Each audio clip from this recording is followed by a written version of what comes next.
Hello, hello. How's this work? Nope.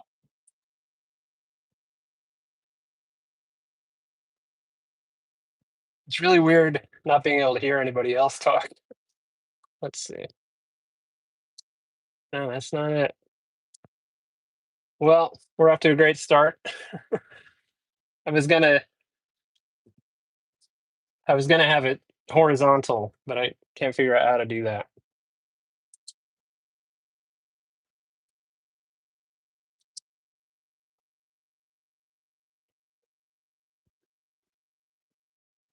Oh well.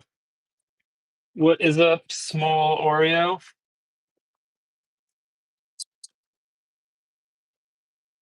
Let's see, does it say how many? Cool. There's some people here. Um, Thank you guys. Thanks for showing up. Um, let's see. When I did that last time, it says orientation is locked. Rotate device back.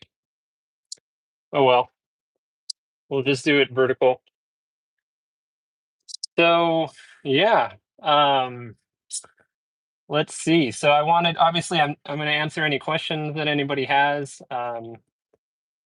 I got a lot of the same questions in the on the video, and then I answered them, but then the answers would get buried, so people didn't see the answers and kept asking the same questions. So I'll just probably address some of those greatest hits type deals. Um, and I also wanted to tell a couple stories because when I went to edit the footage, there was some stuff that happened that I didn't get on camera that was pretty important, but I didn't have footage, so I couldn't put it in the video. But yeah, I guess I'll start by just saying thank you. Thank you for watching the video. The response has been crazy. Um, I didn't expect that many people to watch it, and it's been super fun to chat with you guys all in the comment section.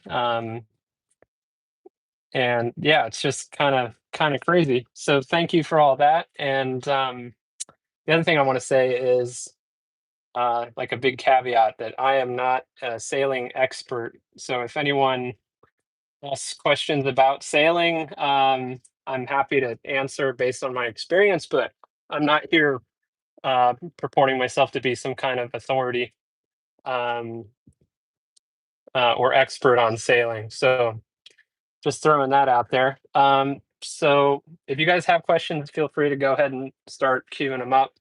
But I'll start by just saying that the big thing that didn't make it into the video that happened was basically the period between leaving and getting to the Golden Gate Bridge.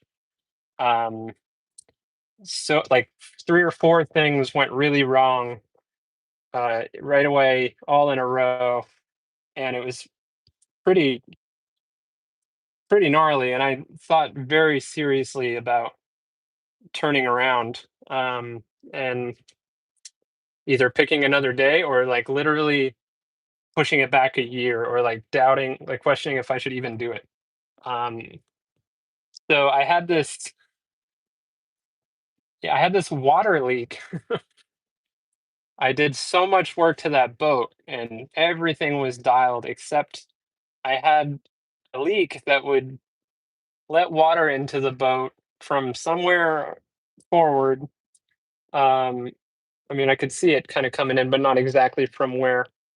But it only happened when I was sailing upwind on a certain tack. So with the wind on one side of the boat, when one side was kind of down in the water, it would uh, it would let a bunch of water in, um, and it would just kind of pool up in these shelves. And I didn't worry about it too much because it was 28 feet, Tim. I didn't worry about it too much because um, it was only happening when I was sailing upwind and on one tack. And I didn't expect on the trip to Hawaii that I'd sail upwind much at all. And it wasn't going to sink the boat. It was just something I would have to like sponge up. And so anyway, I leave and I have to sail upwind to get out of there. And I went down to check on it within like 15, 20 minutes into the sail. And there was a lot of water in there already, like a couple of inches of water. And it's a little disconcerting. I came back up. And then on my second trip down, I bumped the GPS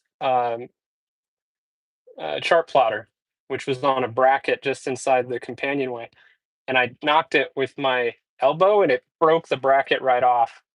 And it was dangling.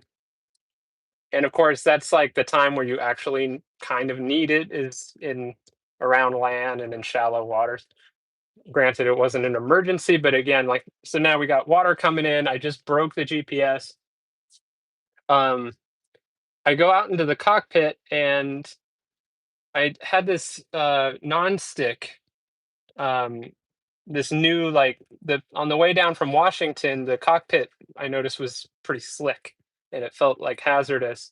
So I put these interlocking non-skid tiles in there and hey Jerome, I put these non-skid tiles in there, and so this wave kind of slapped the boat a little bit. It was going to come over the Dodger, just some spray, and I ducked down just instinctively, and these tiles gave out from under me and slipped under my feet, and I immediately was like, okay, this is crap too. So that's number three. The water's coming in. I broke the chart plotter. Now my non-skid in the deck is like worse than non-skid. It's like ultra skid because it's literally slipping out from under me.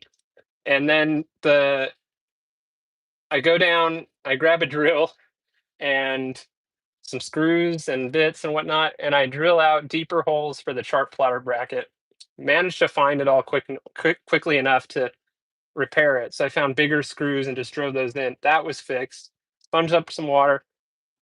I still have the non-slip, non-skid to worry about. So I come back up and um,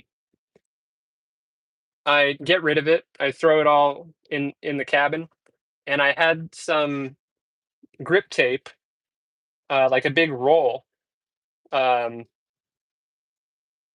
a big roll of grip tape, like 3 inch or something like that. So I grabbed that and some acetone and a rag, and I acetoned the. Thank you, Mike.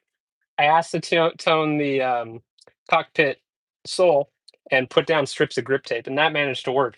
Then I have an electronic autopilot that you didn't see in the video much because I basically never use it unless uh, Mike might need to go.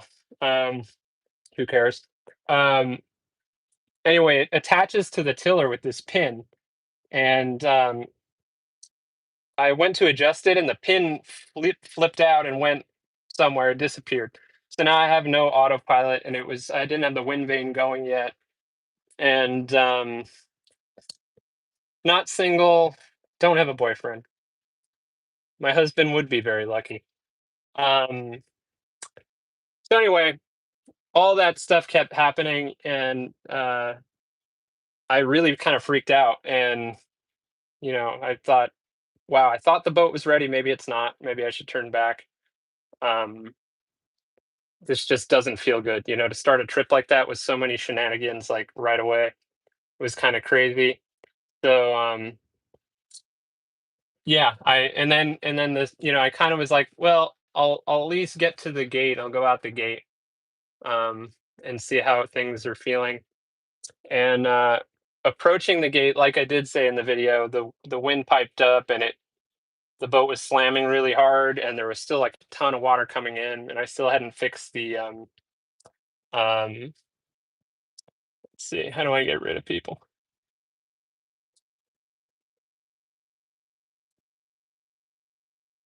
All right. See you later, pal. Um,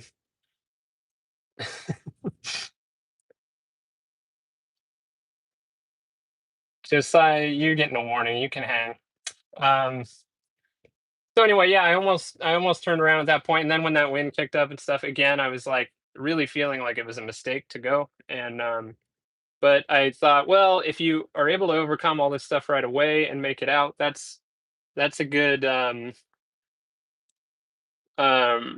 that's a good you know, that's a good arc. That would feel really good to, to overcome that stuff and make it anyway. So, and I all I told myself was, you can always turn around. You can get out the gate and then turn around. So, um, and then in the video, like I said, once I got out there, I felt a whole lot better. So I kept going. Um, the other thing that didn't make it in the video was there's a bunch of guys with Tritons, the same kind of boat. Um, a bunch of guys in the Bay Area that I got in touch with, and they they are just an incredible group of people, and there must be like 8 Tritons or something between them all. And we got together a whole bunch of times while I was there. And on the day I left, they sailed around with me. When I left the slip, I met up with them right away, and then they stayed with me until about Treasure Island, so short of the bridge. And then they turned back and went to Richmond, and I kept going. But I just didn't have the footage to include that in the video. But if you're watching, any of you guys, Steve, Ian, Mark, Ron, uh, love and miss you guys, and thanks for sailing with me that morning. Um, so let's see. Somebody asked about the plaque, so that's a good segue. Um, People kept asking me if I sailed back, and Johnny just asked that here too. What's up, Ernest in the Bay? Um, I did not sail back. Um, so I started in Bellingham, Washington, and I made one trip offshore down to San Francisco, and then another obviously to Hawaii. And um, it was TBD whether I would sail the boat back to Washington or continue. Uh, must be Annapolis, small. Um, either sail it back to Washington or keep sailing in the Pacific somewhere. And oh, geez, thanks, Jerome. Wow, thank you.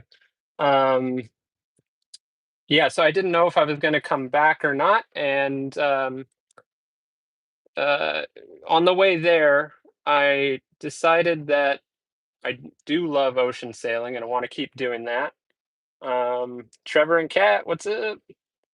Um, but to be honest, I was pretty intimidated by the idea of sailing back to Washington on that boat. Sailing Sea Dream of Clyde, who were in here, they're friends of mine from Bellingham, and we hung out in Hawaii with our boats tied together, and they did make the trip back, and it's amazing. I I didn't want to return to Washington in general, kind of. I wanted to keep sailing offshore, and uh, I didn't want to head back to Washington and just have the trip be over, or just do another one from there. And I decided I wanted a bigger boat, and I work remotely from my boat, and sailing further west, staying in the Pacific, just would keep making the time zone more and more difficult for me to be able to work from. So a boat came up on the East Coast of the United States in South Carolina, and I was made an offer I couldn't refuse, and I had to come out here for a wedding. And while I was out here, I looked at the boat, and it was too good to be true. So made the deal, signed the papers, and went back to Hawaii and posted Andromeda for sale, and found a buyer really quick. Um, Sold it pretty cheap because I needed to simplify and get it sold quickly, and it had that water leak issue. So um, posted it at a very reasonable price relative to what I spent refitting it, and found a buyer within a week. It was sold. So very bittersweet, but onward and upward, as they say. So I'm now talking to you from a West Sail 32, which is the new boat, and that's what this Actually, no, I'm sorry. This is not a West Sale plaque. This is just an illegal to dump plaque. It's like a Coast Guard regulation thing where it just says you can't put like your trash and sewer kind of stuff in the ocean. There is a West Sale plaque right there.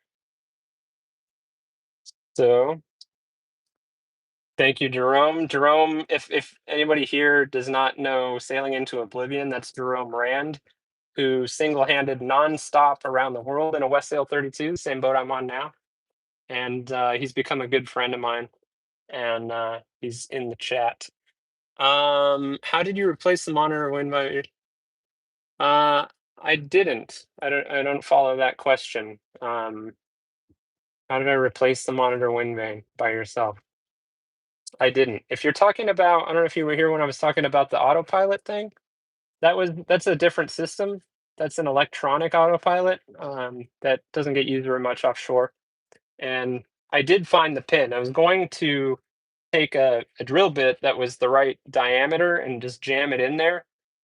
Okay, I got you, Jail. I was going to take a drill bit and fit it in there and epoxy it in, and then take an angle grinder to the top, and that would have worked as a replacement pin for the autopilot. But it didn't come to that. Eventually, that thing just appeared. Um, so the wind vane, um, there are different. Um, I think they're called air blades that you attach to the top of the wind vane, depending on the wind speed. So the lighter the air, the bigger the wind blade you put on.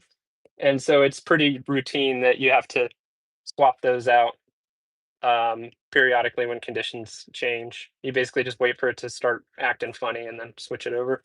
And it's relatively simple to do, but you do have to disengage it. So that actually is when the electronic autopilot would come into play. As if I was going to switch those out, I would usually turn on the electronic autopilot, disengage the wind vane, swap the blade, and then re-engage. Let's see. I, the new owner is, as far as I know, appreciates that, but they don't know how good they have it because they never had to deal with the. I can't believe how long that took me to do. Um, it was. I always just accepted it as, oh, this is just. I don't know. Single handing is awkward. You got stuff in your way. But see, did I miss anything? How long were you in Hawaii? I was there for about 6 weeks, I think. I left around the 4th of July and I got there late May. But I did make that trip to the wedding and to see the other boat in between. So I probably only spent 4 or 5 weeks there. It was really nice having like tropical beach access. I tried surfing for the first time. That was cool. I ate a lot of poke. Um, Hawaii was rad. Um, I have no plans to sail Asia anytime soon. Anchorage, I initially, um, when I first got there, I went straight to Waikiki. And then the rest of the time, I was not at anchor. I was moored at the Hawaii Yacht Club, which is in Alawai Harbor. Um, Anxious watching the video. Do you have a sail at a very specific time of year? What happens if you capsize? Yes, you do have to. Sailing offshore is all about picking the right route at the right time of year, the right seasons. Um, there's something called a pilot chart, which gives you monthly averages for wind speed and the likelihood of a gale and the likelihood of calms and things like that. So the old school way is to like study those pilot charts and pick your spots that way. Um, with going to Hawaii, the main thing is avoiding hurricane season, which is basically the same on the West Coast as it is on the East Coast. They just don't hit the mainland on the West Coast, so we don't really pay attention. But um, yeah, you don't want to go. I think what so. I mean, most people I think do it, yeah, in the spring or early summer. Later into the summer, you're risking a hurricane forming down off of Mexico. Um, the computer just went to sleep, but I'm still on. Um, What happens if you capsize? I don't know, man. Get in the life raft if it doesn't turn around. But the boat, if it flips upside down, Jerome here knows something about that. It should right itself. These boats have a really heavy keel underneath that, in the unlikely event that it goes all the way over, it should roll out of it. But you might lose your masts and all your solar and who knows what else. And if your companionway and everything's open, the boat could just fill up with water and could get really ugly. Um, how did I get into sailing? Um, I've been sailing since 2020, basically. I took a weekend course in 2018-ish on a lake in Arizona and learned technically the basics. I got ASA 101 over a weekend, but then didn't sail again until I moved up to Bellingham in 2020. And they have a really awesome rental thing through the community boating center where you pay like 500 a month or something, and you get unlimited access to rent small 24-foot keel boats. So I did that for like a month, and then found a cheap boat and bought it, and basically taught myself to sail over the next couple summers, and then wanted to go offshore, so sold that boat, bought the Triton, refit it, and took off. Um, Lots of solar to keep the electronics. Not tons, 200 watts. A lot of people have a lot more than that, but it was enough for me. It did just fine. My batteries never. I don't think they went below 80% on that whole trip. But you do the difference when it's cloudy is crazy. Like you just don't get any power if it's cloudy. So as long as there was a lot of sun, 200 watts was plenty. Um, the nights were amazing. There's something really cool about, I have a navigation light at the top of the mast, so you're seeing all the stars, but then you're seeing your masthead light like go back and forth underneath them, and it almost feels like you're like flying in space. The one thing I will say is they're not as bright as I expected. You think, well, you're so far from everything and no light pollution, so they'll be bright, but there's more atmospheric interference because you're at sea level. So um, I've seen brighter stars like up in the mountains actually. But on the few nights where there's no moon and no clouds, it's just cool to see stars from like, horizon to horizon and to see that masthead light. Thank you, sailing on Voyager. Glad to have you here. What's up, Chris? Lake Michigan. Um, so what navigates the boat while you sleep? How does it stay on course as soon as the autopilot? Yep, that is like the number one question I've gotten on the video. Um, Everybody wants to know what happens when you sleep.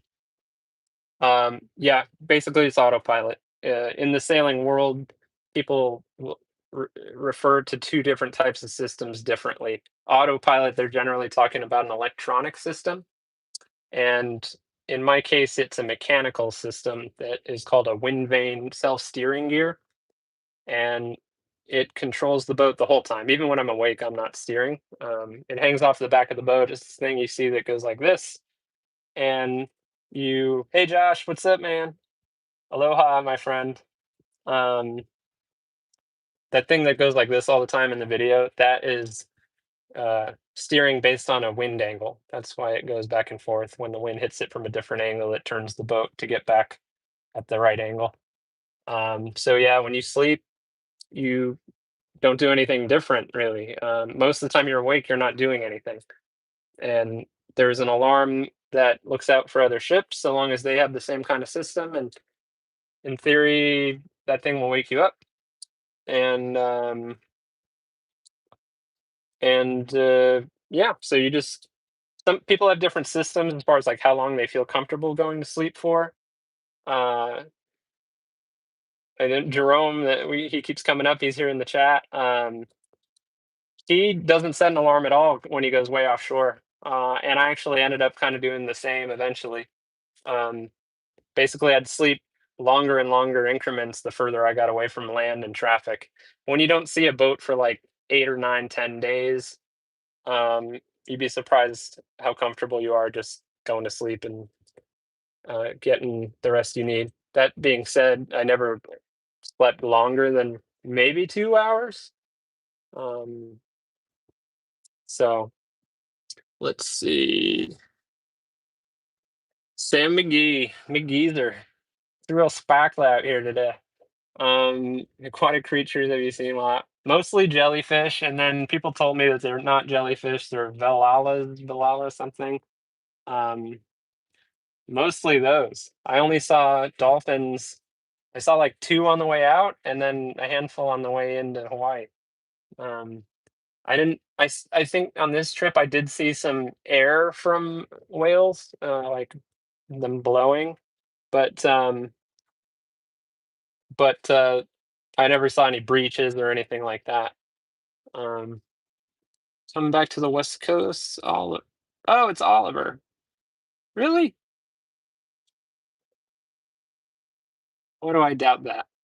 Um, I'm based in Bellingham still. I'm here for a trip to do boat work. So yes, I'll be on the West Coast periodically. Geezer on board. Great work. Thank you, Siraj. I hope I'm saying that right. Prove it. Where did we meet?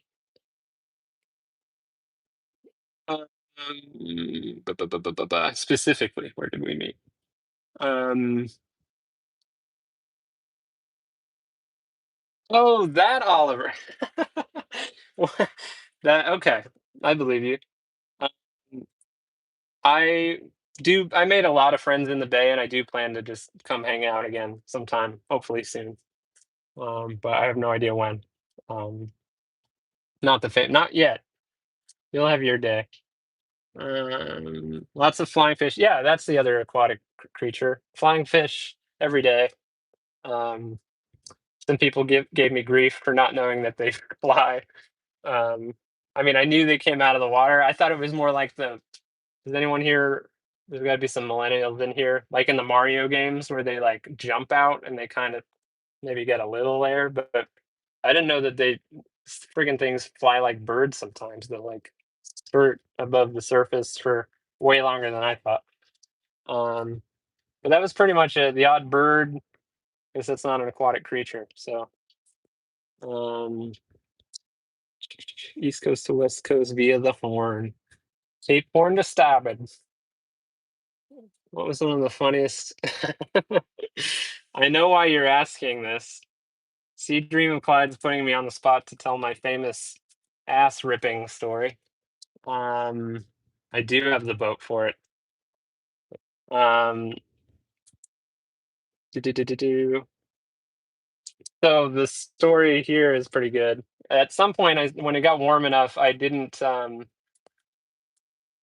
wear clothes during the day, and I spared you that in the video. But at one point, I was naked up on the front of the boat, um, and I had more of that grip tape that I was talking about earlier. These strips of like really intense grip tape, and I was sat on the hatch up there naked, and one of my butt cheeks was on the grip tape, and one was not, and the boat the boat rolled really hard suddenly to one side, and it threw my momentum, and my butt cheek gripped the grip tape, and but the rest of me wanted to go, so it like pulled really hard on my ass cheek, and I like yelled out, "Ah, my ass! Rip my ass!"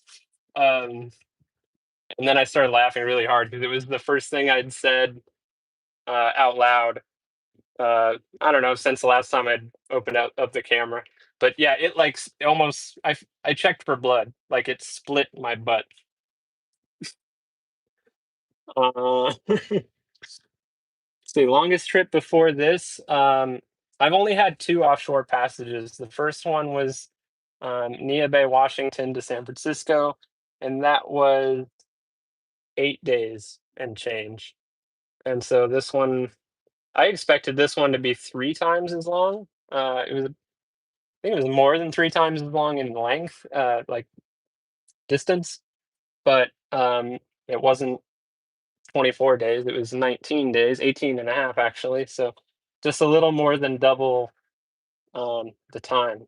But yeah, That's it. So, like, yeah, the 8 days, I had only I'd only sailed overnight once before I left Washington, so that was a huge jump, to go from that to, like, an 8-day nonstop thing, and then, uh, yeah, so this was way longer. Would you prefer sailing around the Horn or going through the canal?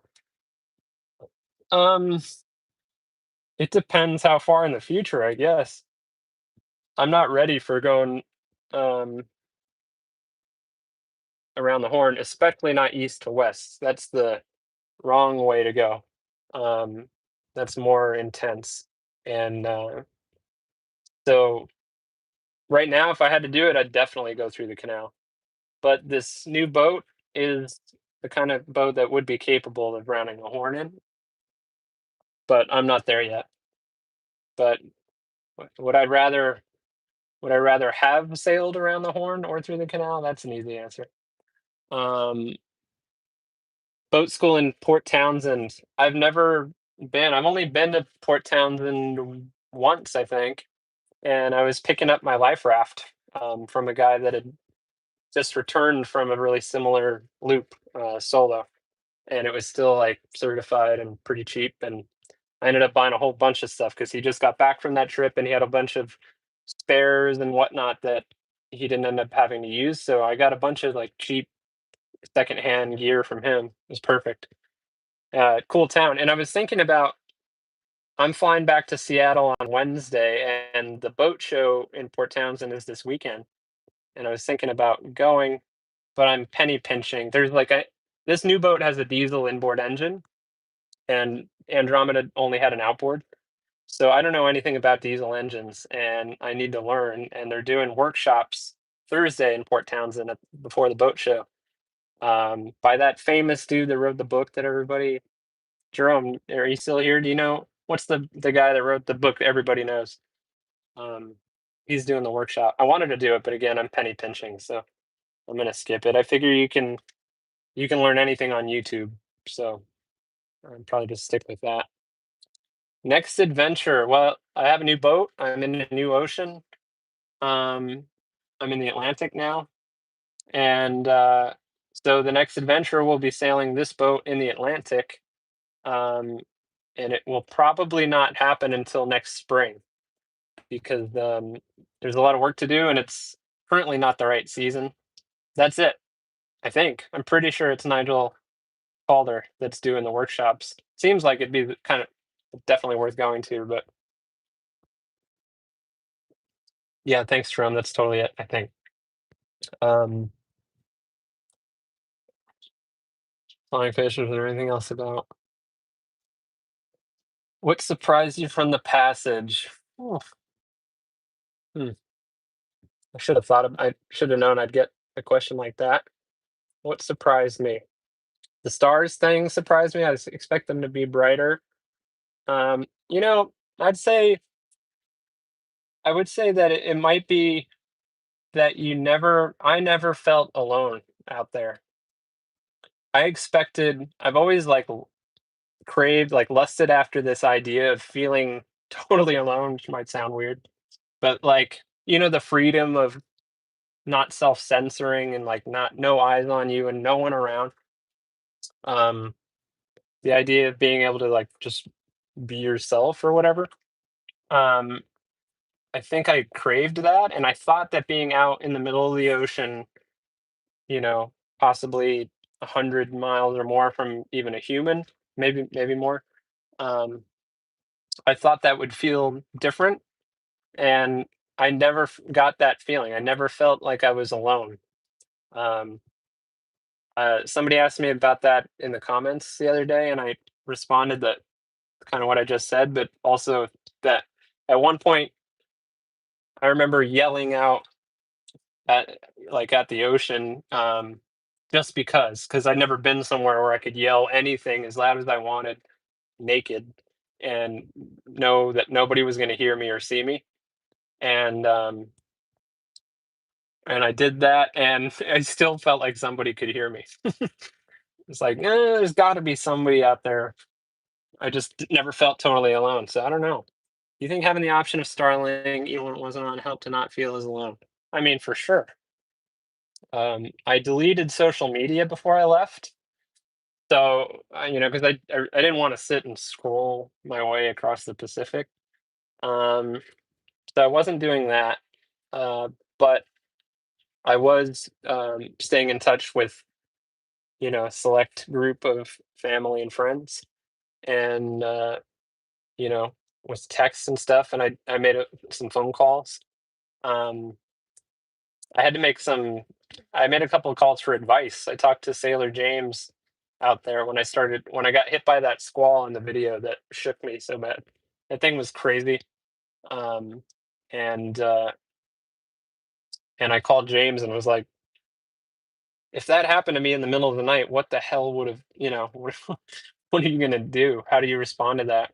And he kind of just talked me down. Was like, you're doing the right thing. Just be conservative, reduce sail, and you'll you'll have to just deal with it. Um, doo-doo-doo-doo. I've got a Coke Zero going right now, and the new boat has refrigeration, which is amazing, like built-in fridge. It doesn't get super cold, but ice makers are technically possible, but you gotta think the motion of the boat. You can't just, um, you gotta bring more Coke Zeros. Yeah, big mistake.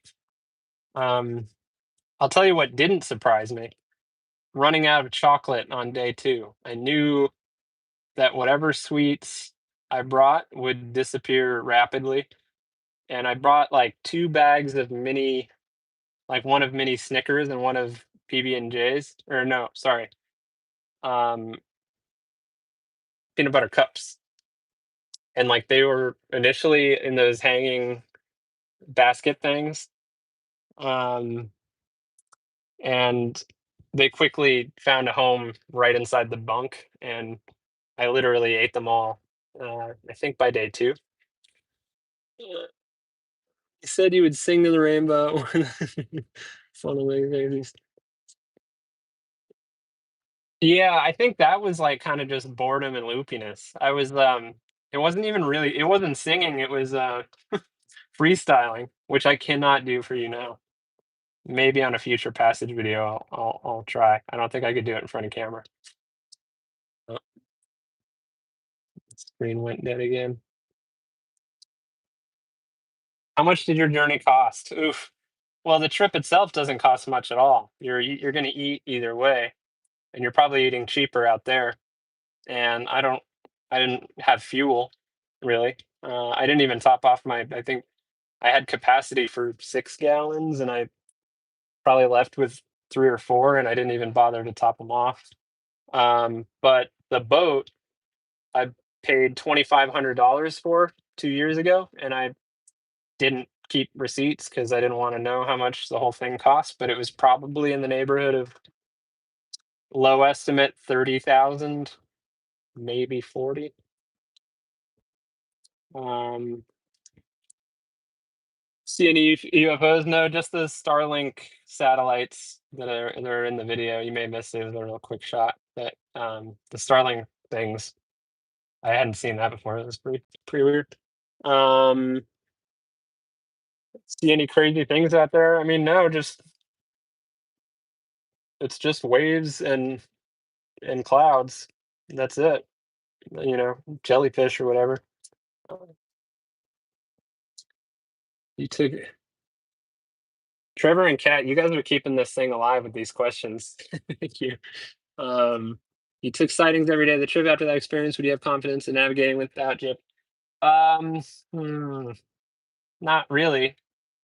I mean, I was reasonably accurate, but um, no, I didn't see any shark whales or sharks or whales except on my way out. Saw some like breathing stuff going on. Um, but yeah, no, I mean, I could get there quickly with Celestial if I had to depend on it. I mean, if I was able to bring the right books and all the books you need, the tables and almanac and a good sextant, yeah, I think I could make it work. But I wouldn't say I'm like, yeah, I'm confident I could just leave right now and be good. Um, what's up, Chezzy? Um, where are you heading next? I want to head across the Pacific. Across the part of the. I'm sorry, the Atlantic. Um, I only covered about half of the Pacific, so maybe it's semantics, but I don't say that I crossed the Pacific, but I did a Pacific crossing, and I want to do an Atlantic crossing next, and kind of same thing. I don't know if that'll be nonstop to Ireland or something, or if it'll be Bermuda, stops in Bermuda and the Azores. Um, but I want to do a crossing, and I would say the most likely thing would be Bermuda. Um, do. Thanks, Mitchell. Polish. What's the scariest thing? Um, your mind finds the next scariest thing constantly. I think it's like when you're, you know, if there's no squall to worry about, you start to think about containers floating out there. Or, you hear a weird sound. The sounds are hard to get used to. It sounds so crazy out there. Like you can day sail that same boat around, and sure, there's things squeaking around and stuff, but the sounds are way different out there. And at night, when you're in your bunk, you're just listening really closely, and you'll hear a wave will hit the wrong way. That stuff would freak me out. And squalls, seeing a dark, nasty cloud coming your way when you're newbie like me, that was pretty intimidating. That one that caught me off guard that just was so much stronger than anything else I'd ever felt. I wish I had a wind speed indicator because I want to know how much wind it was, but I'd never felt like it was hard to stand up before. That was so much wind. And I never felt it's like I could feel the boat being pushed just really hard. Normally I don't get that sensation. We're just moving and whatever, but it's like I could feel the pressure on the boat. It was really nuts. That was terrifying. And yeah, and just the collision thing would get me. And it wasn't constantly there. It's just like randomly when there wasn't anything else to be afraid of, I'd just be like, at any moment I could just whack something and this could end really quick. And sometimes that gets to you. I never jumped off. I would only do that if I were totally becalmed and the seas were totally flat for long enough, maybe. And I think I would tie myself to the boat, jump in, and immediately get out. I don't think I'm that guy that's going to go paddle boarding out of sight of my boat or um, even just enjoying a swim. I'm too much of a scaredy cat for that. I would get in and out, if that. I did get becalmed for like 6 hours, but the seas were still bumpy, so I wasn't even close to thinking about getting in. Thanks, Chezzy. Let's see.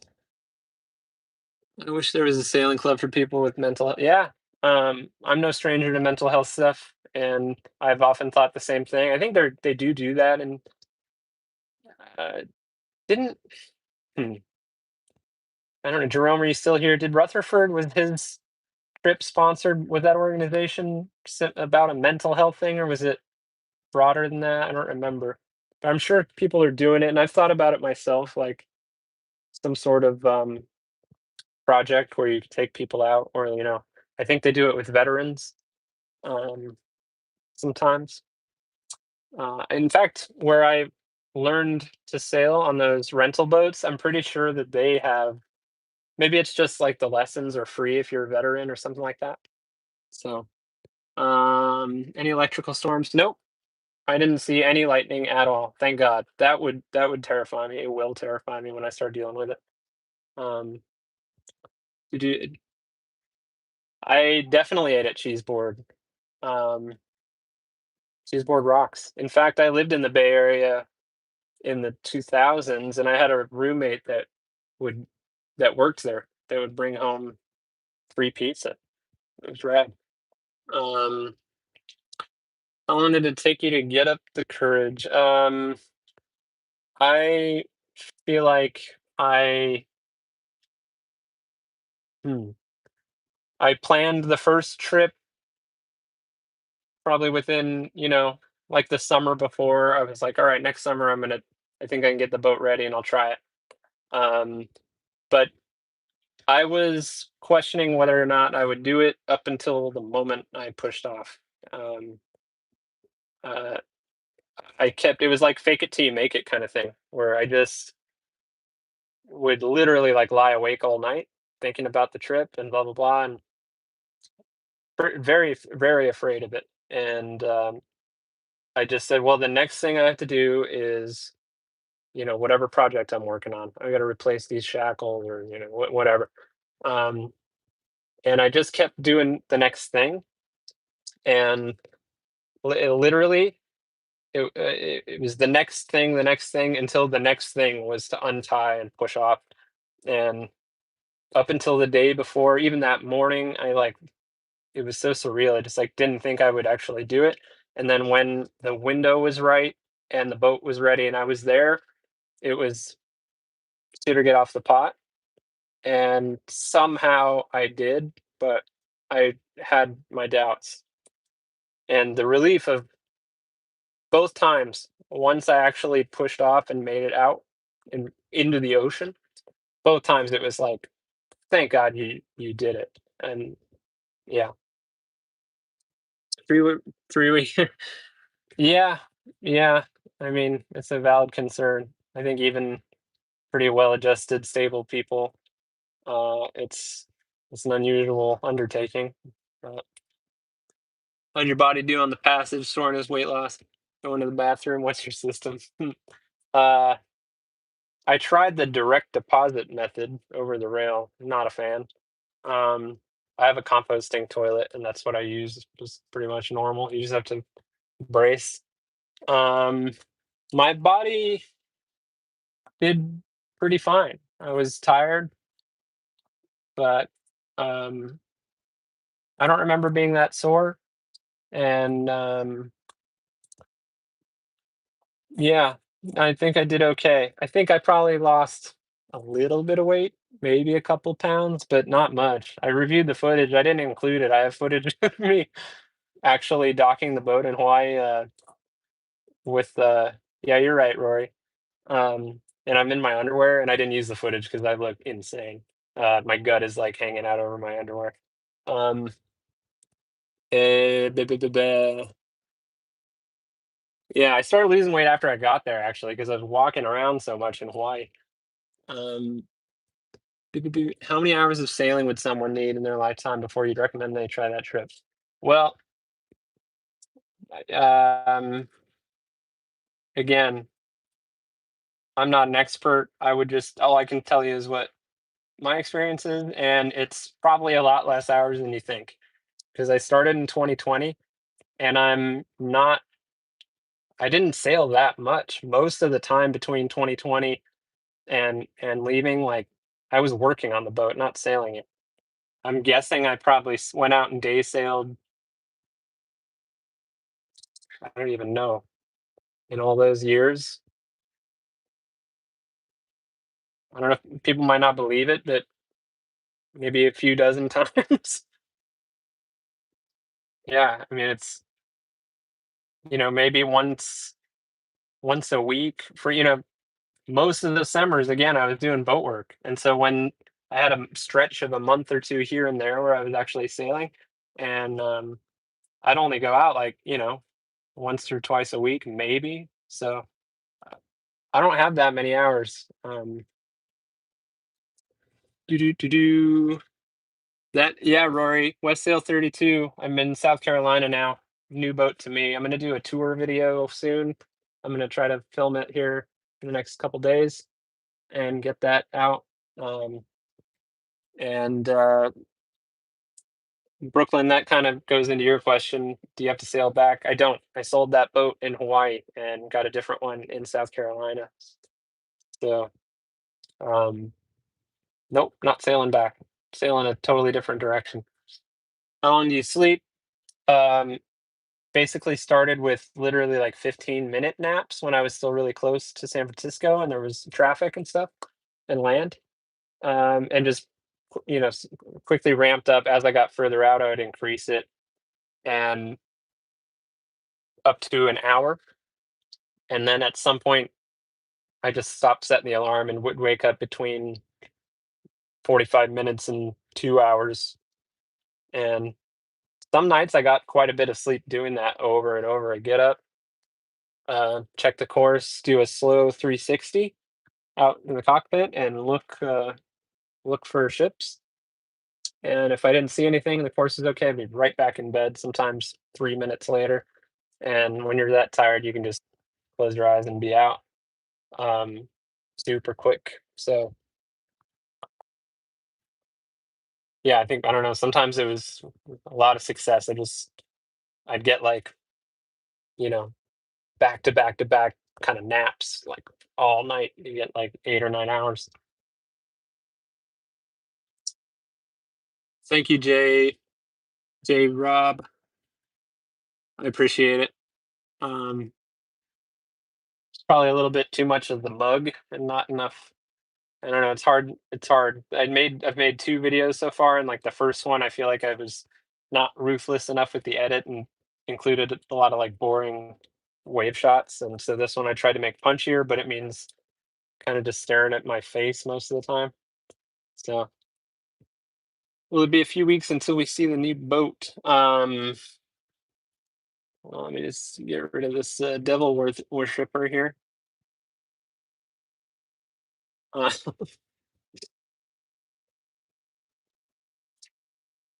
Uh, hopefully, it won't be that long. I'll try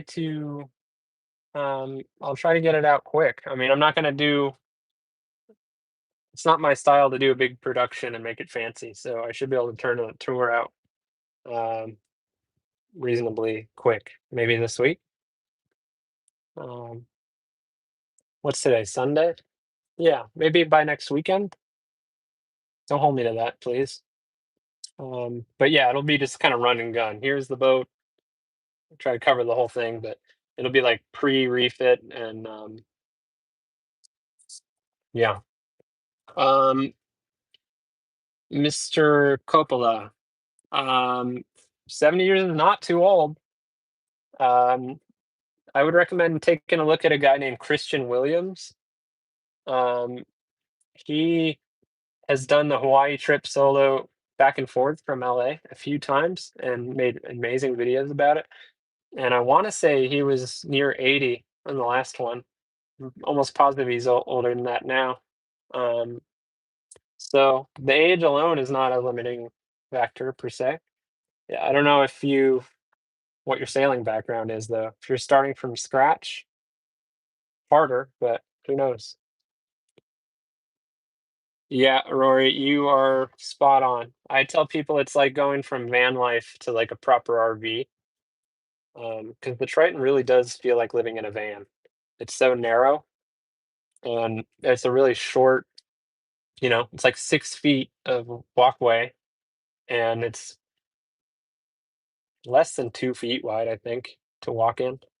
Um, so it feels very much like a van, and this feels more like an apartment. Um, it's crazy. There's standing headroom all throughout. The Triton, you only had it until you got, kind of under the mast area, and down there it would drop another foot, and so you were totally crouched over. Um, thanks, Ernest. Have fun in Alameda. Um, Contessa 26. Yeah, you get it. Those have even less headroom. I don't know how tall you are. It is a great boat, very proven boat.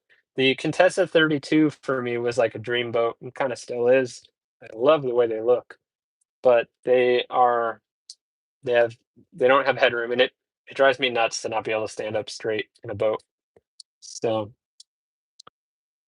um yeah, French Polynesia would be rad. Everybody loves it. How much does it cost to stay in Hawaii? It is expensive, but it depends where you go. Um, you know, it can range anything from like on a small boat, like the Triton, it could be 400 a month, up to about 1,500, depending on where you stay. And then, of course, food and stuff is very expensive there too. Uh, it's not cheap, and you can't anchor for free really. You can only get like a couple days at a time. So not a cheap place to go cruising. Um, yeah, exactly. Yeah, people in their 70s do all kinds of crazy stuff all the time. It's one of those things where that yeah, the age alone definitely won't preclude you from doing something like that, but there's other factors. Um, right on. Thank you guys for coming and the awesome questions, Trevor and Kat. Um, I'll talk to you guys soon. Do. Your favorite soda tastes different when you were out at sea. Coke Zero. I've got one right here. Um, every solo sailor needs like their trademarked favorite drink, right, Jerome? Um, I don't think it tastes. I think maybe it tasted better when it was hot and they were really cold. That was pretty great. Um, Jessica, have I ever seen a Navy ship out at sea? I don't think I did. I think I only saw cargo ships, and then when I was getting closer, I saw some fishing vessels. They definitely have more of a presence in Hawaii because there's a big base right there. Um, but no, not out at sea. Do. Right on. So, looks like the questions are slowing down. I might just shut this shut this off soon. I guess we went for almost an hour. Crazy. Um, does anybody have, if I may, turn this around on you guys? Is there anything? I'm kind of curious. I didn't expect to get all these subscriptions and views and stuff, and I'm wondering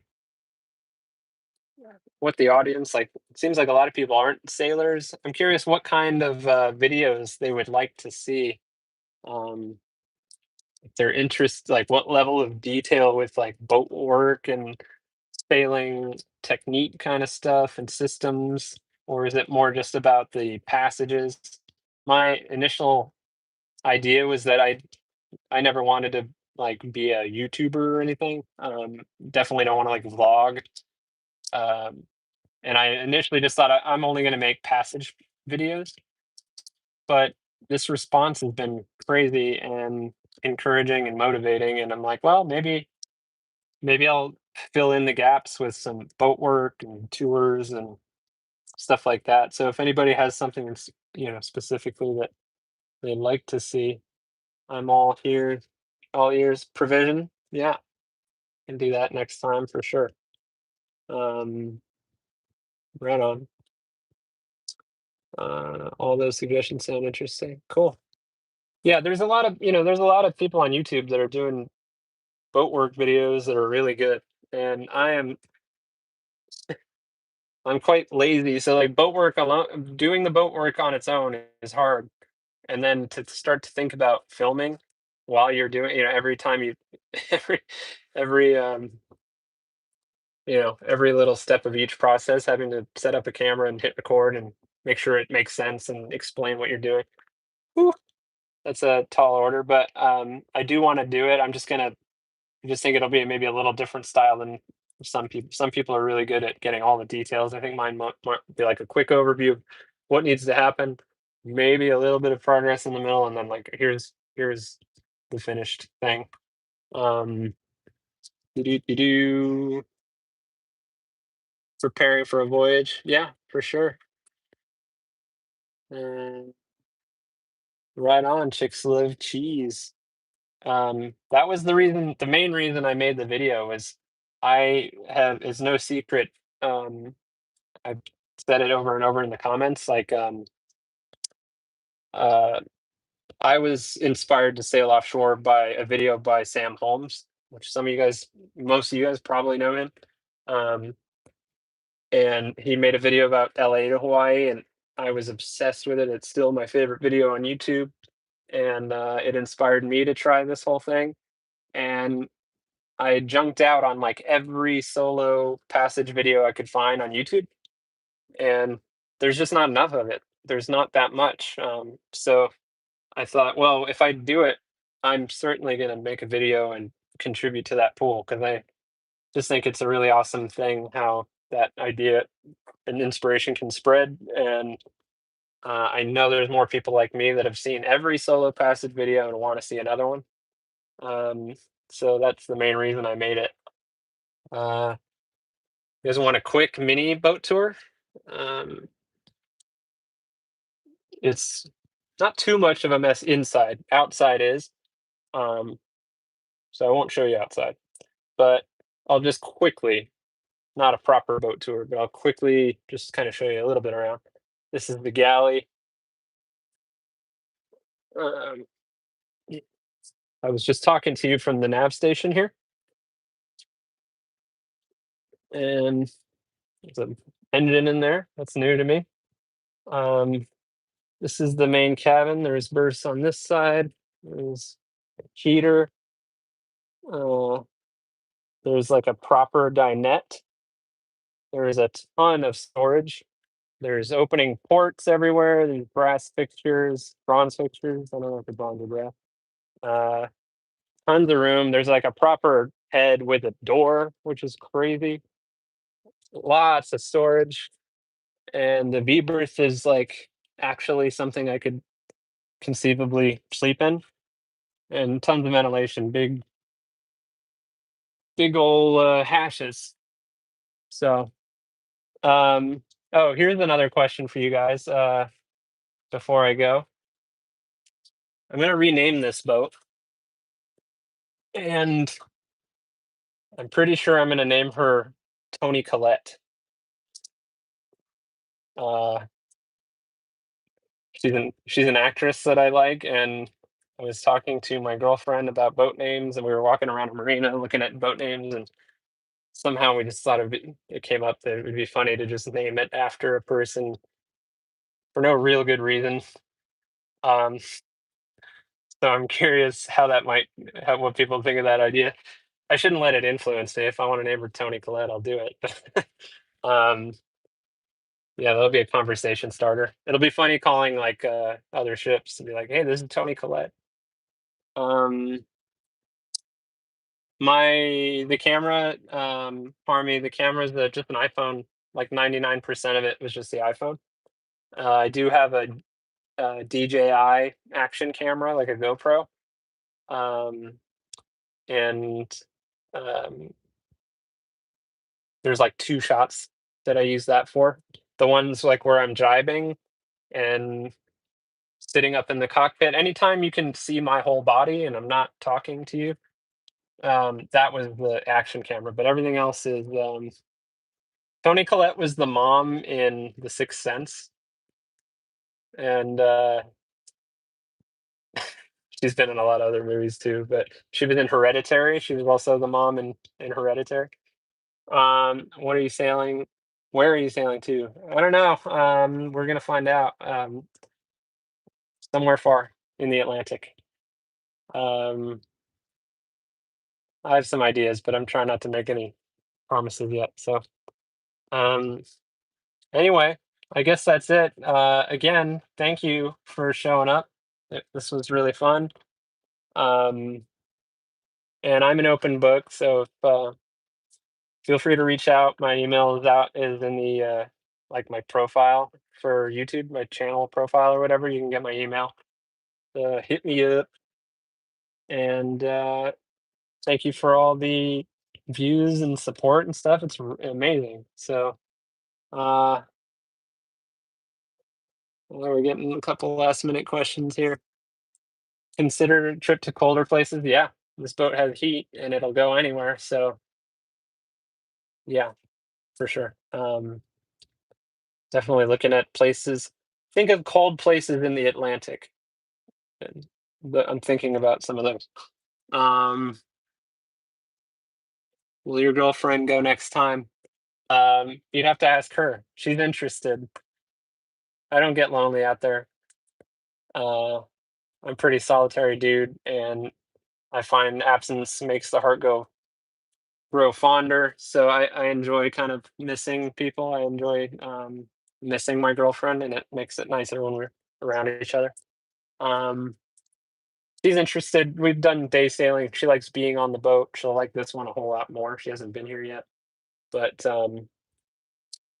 it's TBD if she's interested in real offshore sailing. So we might do some kind of like shorter shakedown stuff and see how that goes. So right on. I think I got everything here. So yeah, thank you so much. This was fun. No, I'm not retired. I work from the boat. Direct deposit. Is that a boat name? Yeah, if only I were a fan of that method. Um, well, all right. Thank you guys. Sorry, the chat's like a little delayed. So keep getting questions at the last minute. I think we're good. So thank you all. See you soon. And all right, take care. How do I end it? Awkward. How do I end this? Literally don't know how. All right, bye.